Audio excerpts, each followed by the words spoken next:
Hello guys. तो कैसे हो आप सभी? होप सो आप सभी अच्छे होंगे। Welcome back to our new video. तो आज हम पढ़ेंगे history of ecology and environment का नेक्स्ट चैप्टर, जो कि है हमारे पास यूनिट नंबर 3 का चैप्टर नंबर 7। आज का हमारा प्रश्न है उपनिवेशवाद एवं उद्योगवाद के पर्यावरणीय विवरण एवं धारणीय विकास की व्याख्या करें। तो चलिए गाइस स्टार्ट करते हैं आज की हमारी वीडियो बिना देरी किए हुए। सबसे पहले हम बात करेंगे उपनिवेशवाद एवं उद्योगवाद। उपनिवेशवाद को जो है भारत के इतिहास में सामान्यतः एक पर्यावरणीय मोड़ कहा जाता है। बाद से एक ऐसे युग का प्रारंभ होता है जिसमें संसाधनों का बेतहाशा शोषण शुरू होता है तथा जहां से उभरते अंग्रेजी उद्योगों की आवश्यकता की पूर्ति के लिए जो है प्राकृतिक संसाधनों का प्रयोग किया जाता है। व्यापारिक स्वार्थ जो है केंद्रीय महत्व प्राप्त कर लेते हैं तथा समाज की बड़ी संख्या जो इन संसाधनों का अपनी आजीविका के लिए प्रयोग करती है उसे इन संसाधनों के प्रयोग से दूर कर दिया जाता है। औद्योगिकरण तथा उपनिवेश की दोनों प्रक्रियाएं एक साथ काम करना शुरू कर देती है, जिसके चलते भारत में पर्यावरणीय दरिद्रण होने लगता है। औपनिवेशिक शासन उपनिवेश के पर्यावरण का अपनी दृष्टि से बोध करती है तथा इस प्रक्रिया में पर्यावरण के स्रोतों के प्रयोग हेतु अपनी ही नीति बनाती है तथा उस नीति को लागू करना शुरू कर देती है। इस क्रम में जो कुछ होता है हम विस्तार से उस स्थिति को जानने का प्रयास करेंगे। हम बात करेंगे उद्योगवाद का पर्यावरणीय विवरण। औद्योगिक क्रांति एक महत्वपूर्ण घटना थी। इससे जैविक प्रवृत्तियों पर रोक लग गई तथा औद्योगिकरण की ऐसी प्रक्रिया शुरू हुई जिसमें प्राकृतिक संसाधनों के प्रयोग की अनेक संभावनाएं व्याप्त थी।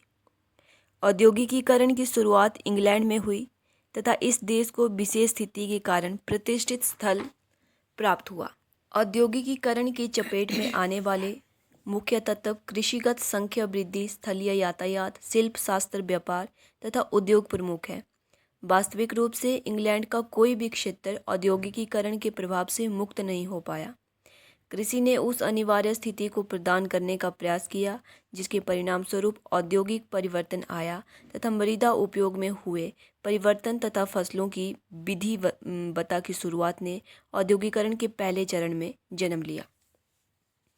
हम बात करेंगे फर्नार्ड ब्रोडल के अनुसार कृषि में परिवर्तन मशीनों तथा चमत्कारी फसलों के कारण नहीं हुए थे, जितने की भूमि उपयोग के लिए के नए तरीकों जितने हेतु नई समय सारणी, फसलों की अदला बदली के नए रूपों तथा कृषि को समाप्त कर चराई को प्रोत्साहित करना और फसलों के नए लाभों के प्रति ध्यान, भेड़ बकरियों के चयनात्मक प्रजनन, अधिक उत्पादन हेतु विशिष्ट खेती पर ध्यान आदि ने परिवर्तन ले आए।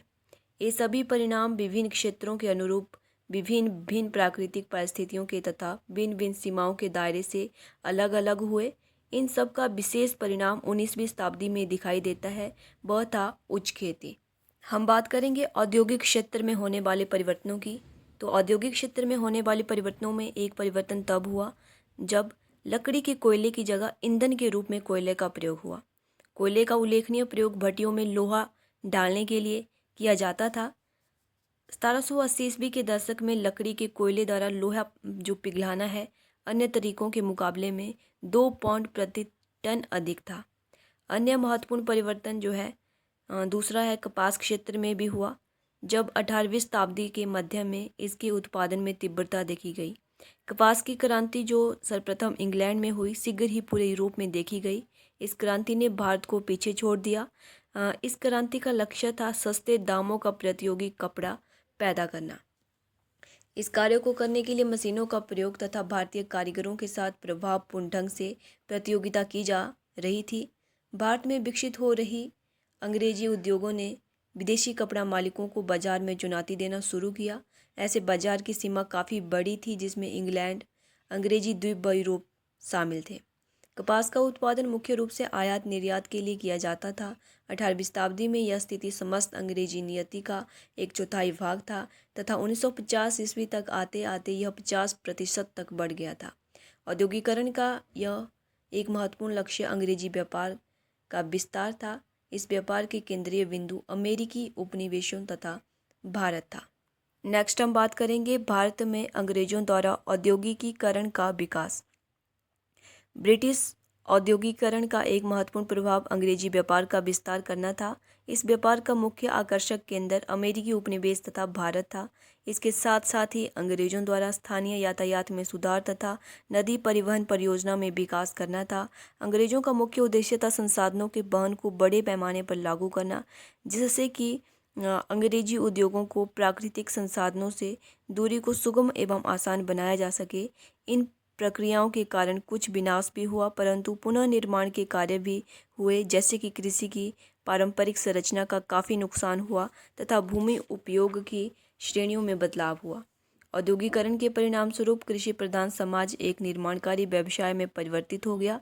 इससे संसाधनों का एक स्थान से दूसरे स्थान के लिए हस्तांतरण हुआ तथा इन संसाधनों को सुदूर क्षेत्रों में यातायात के माध्यम से भेजा जाने लगा। 18वीं शताब्दी में भारतीय पर्यावरणीय परिस्थितियों की जानकारी अंग्रेजों की देन है। औपनिवेशीय पर्यावरणीय बोध की विशेषता इस प्रकार से है। भारत के प्राकृतिक संसाधनों का निर्वाह उद्देश्यों के स्थान पर व्यापारिक उपयोग के स्तर को बढ़ाना तथा संसाधनों को पारंपरिक बंधनों से मुक्त करवाने के बाद उसका दोहन करना था। संसाधनों का दोहन होने के कारण जीवन तथा संस्कृतियों में तनाव का होना स्वाभाविक हो गया।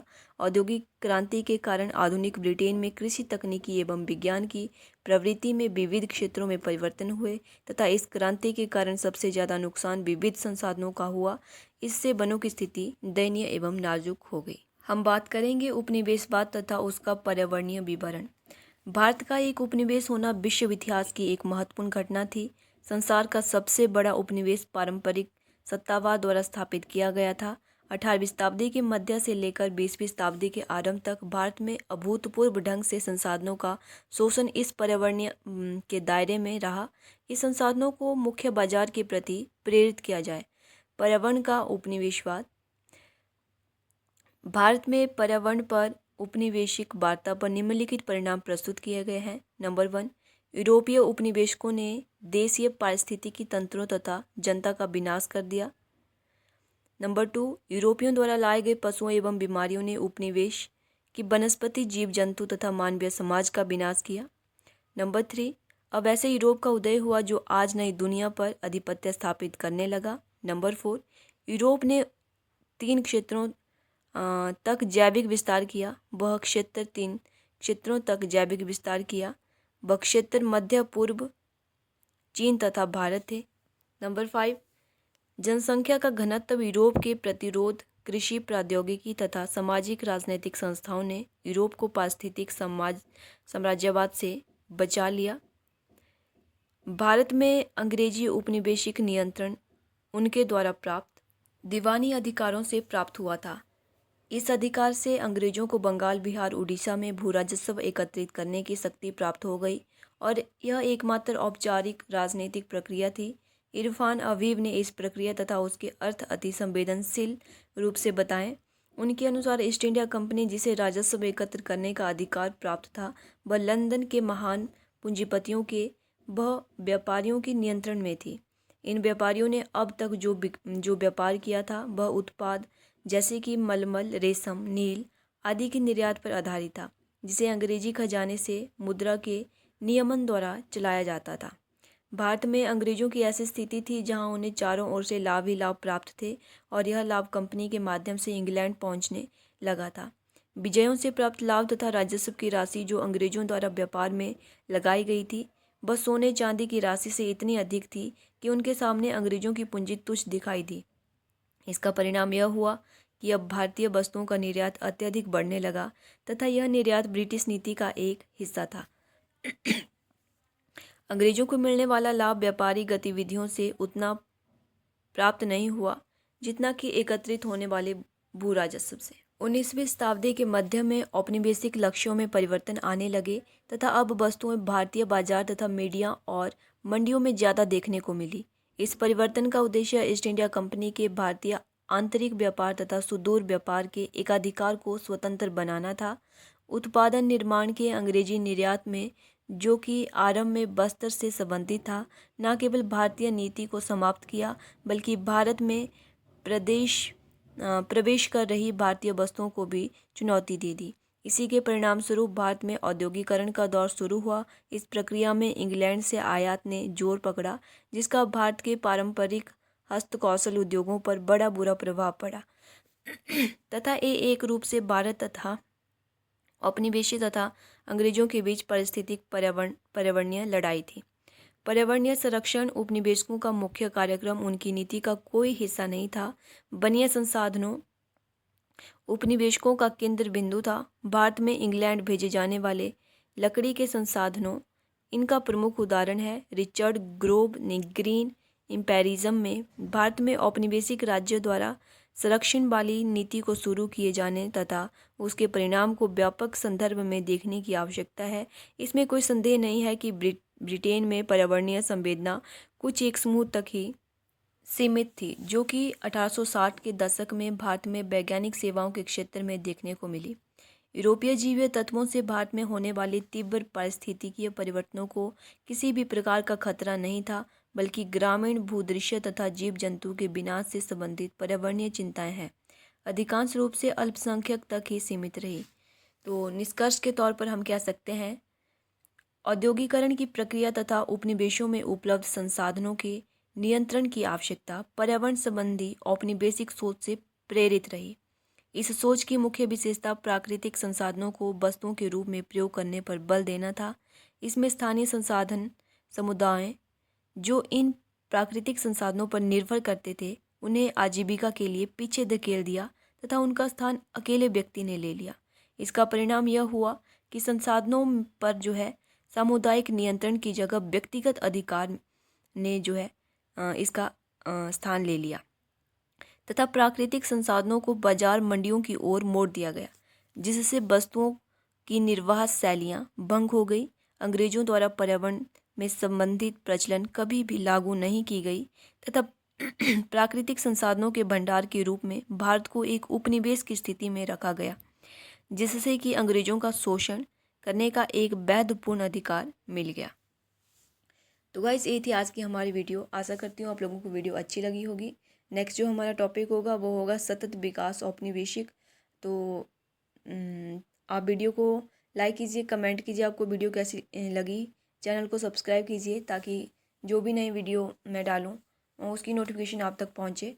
तब तक के लिए थैंक यू सो मच।